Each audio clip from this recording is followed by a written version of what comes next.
Selamat datang kembali di materi atau mata kuliah online IT for HRM atau IT for MSDM, Manajemen Sumber Daya Manusia. Saat ini kita ada di bab tentang HR Challenge in 21st Century atau tantangan sumber daya manusia di abad ke-21, bagian ketiga. Bagi yang belum melihat bagian sebelumnya, silakan dicek di playlist. Di bagian pertama saya membahas tentang pengaruh-pengaruh teknologi, dan di bagian kedua tantangan gitu ya, termasuk kekuatan yang mempengaruhi organisasi yang diakibatkan oleh teknologi. Terutama di bagian akhir ada dua kekuatan gitu ya, social forces dan competitive forces. Di bagian ini kita akan membahas tentang scanning, hal-hal yang harusnya diwaspadai oleh pihak sumber daya manusia di era abad sekarang ini di dalam hubungannya dengan teknologi.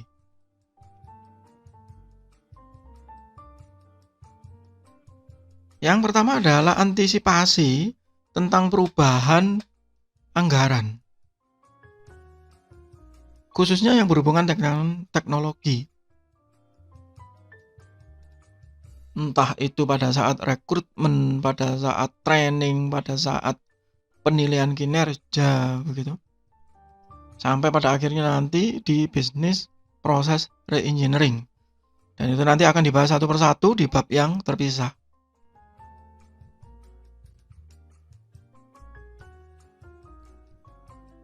Termasuk budaya dari perusahaan itu dan engagementnya atau keterikatannya. Sebagai contoh misalnya undangan rapat saja yang sepele ya.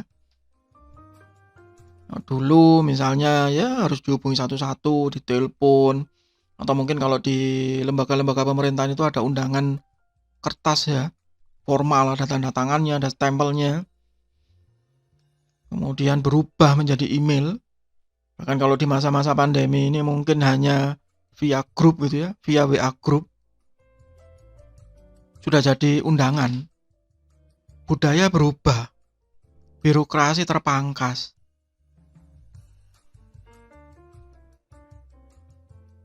Bahkan rapat pun kalau sudah online, virtual, menggunakan Zoom, Microsoft Teams, Google Meet, semuanya bisa direkam. Otomatis itu akan merubah budaya notulensi, mengubah budaya merangkum.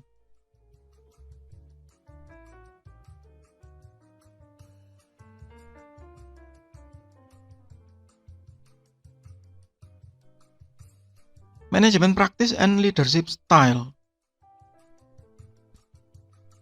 Gaya kepemimpinan di era teknologi gitu. Biasanya orang-orang menyebut gaya milenial, yang cepat, koordinasi yang sangat efisien. Nah, siapa yang bisa melakukan itu? Nah, itu tugas pihak sumber daya manusia untuk meninggalkan personil yang tidak mau belajar. Tapi di satu sisi juga harus memperhatikan kesehatan dan keamanan pekerja. Keamanan tidak hanya keamanan personil, tapi juga keamanan data bersinergi dengan pihak Departemen IT. Kesehatan, ya karena semua teknologi, pihak-pihak admin, maka yang terjadi adalah kurangnya gerak ya, pergerakan dari karyawan.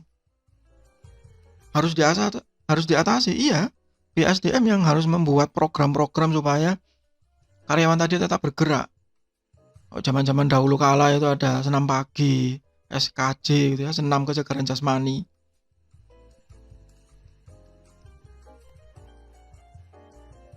Yang mungkin itu sekarang penting ya bagi kita.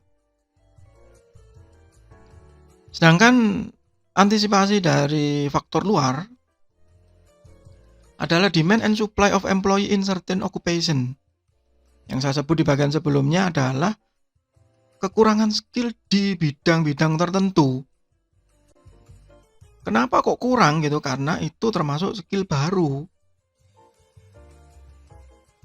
yang di bagian lama atau di masa lalu belum ada. Atau banyak orang yang mungkin ada di bidang itu tapi tidak menguasai skill tersebut. Saya ambil contoh misalnya digital marketing. Ini kisah nyata ya dari satu teman saya kemarin yang kebetulan dia ada di salah satu perusahaan properti yang cukup besar ya di Jawa Timur, bahkan di Indonesia gitu ya. Dan jabatannya cukup tinggi teman saya ini. Dia mengeluhkan tentang tenaga-tenaga marketing yang dimiliki, khususnya di masa pandemi. Ya, karena marketing properti biasanya ya turun ke lapangan, berkunjung, visit. Pada saat masa pandemi kemudian berhenti aktivitasnya, tidak lagi berkunjung ke klien. Pada saat itu dialihkan menjadi internet marketing, kelabakan semua. Ada yang kelabakan, ada yang mau belajar, dan yang lebih parah, banyak yang tidak mau belajar.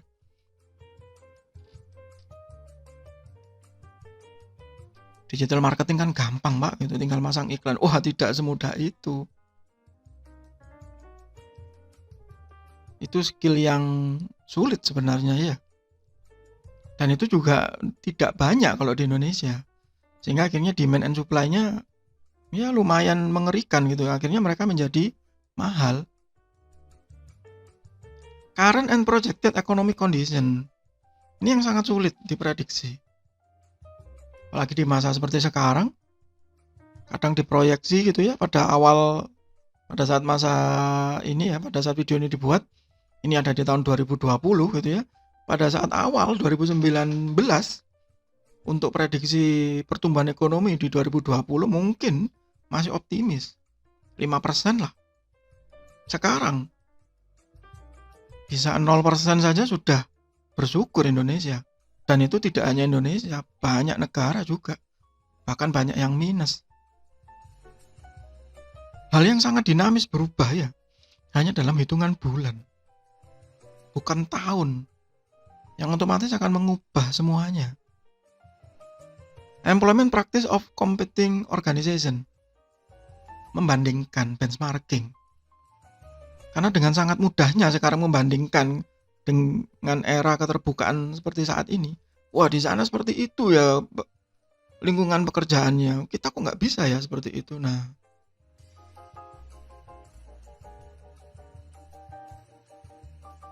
technological advancement which could create new employment or negatively impact certain occupation or position.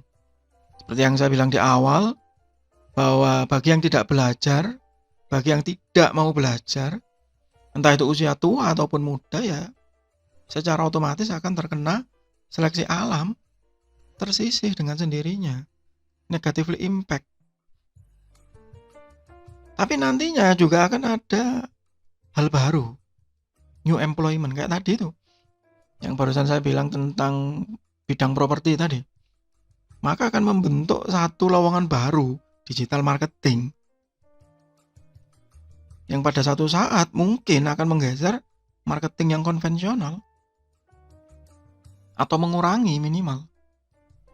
Atau yang di sebelumnya saya sudah bercerita tentang berita bahwa BCA menyatakan prediksi 2-3 tahun lagi akan tidak ada lagi teller dan customer service, yaitu negatively impact certain occupation. Dan muncul new employment apa? Ya skill di software developer.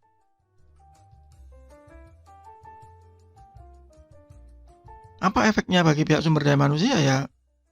Harus dengan sangat hati-hati dan cerdas dalam mengatur mutasi, rotasi, dan promosi, termasuk di dalamnya demosi. Menurunkan, kenapa ya? Karena eranya sudah berubah, Pak, begitu. Orang seperti ini sudah tidak dibutuhkan lagi, misalnya. Anda bisa bayangkan kalau seperti BCA tadi ya, sebagai salah satu bank terbesar di Indonesia, mereka menghilangkan teller dan customer service. Apakah nanti itu tidak akan memicu bank lain untuk melakukan hal yang sama? Bagaimana dengan tenaga-tenaga kerja yang ada di pelayanan publik, loket misalnya? Apakah nanti mereka juga akan hilang? Bisa jadi di masa mendatang. Dan itu harus diwaspadai oleh pihak sumber daya manusia, external scan, mengantisipasi.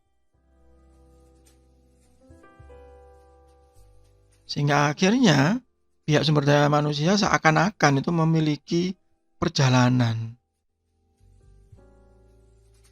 Mulai dari melakukan efisiensi, karena perusahaan akan memilih investasi dan membangun teknologi, atau efektivitas, sehingga teknologi tadi akhirnya bisa digunakan untuk mengupgrade, meningkatkan daya saing dari personil, ya, dari personil, dari karyawan, dari pegawai, yang pada akhirnya itu akan menjadi kinerja yang berbeda bagi perusahaan. Ya. Kenapa kok berbeda ya? Karena melibatkan banyak teknologi di dalamnya. Dan di fase terakhir, maka akan menjadi leverage, daya ungkit. Ya, bahwa teknologi tadi tidak menghilangkan relasi, koneksi antar personil di dalam satu organisasi, tapi malah menjadi satu leverage atau daya ungkit, ya, motivasi, begitu. Ini kalau diterjemahkan nggak enak ya. Bagi tiap orang, itu yang terjadi. Satu hal yang tidak bisa ditolak, inevitable begitu kalau di film ya. Mungkin kalau Anda yang lihat film Endgame ya, Avenger itu, si penjahatnya itu bilang I am inevitable, yang tidak bisa dihindari ya. Emang teknologi pasti akan maju dengan sendirinya. Itu untuk bagian ini sementara. Di bagian berikutnya saya akan membahas tentang bagaimana digital HR, sumber daya manusia yang sudah terdigitalisasi, terkomputerisasi, itu akan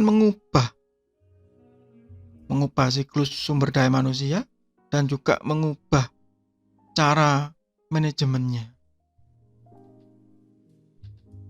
Semoga bermanfaat. Tetap sehat, tetap semangat. Terima kasih.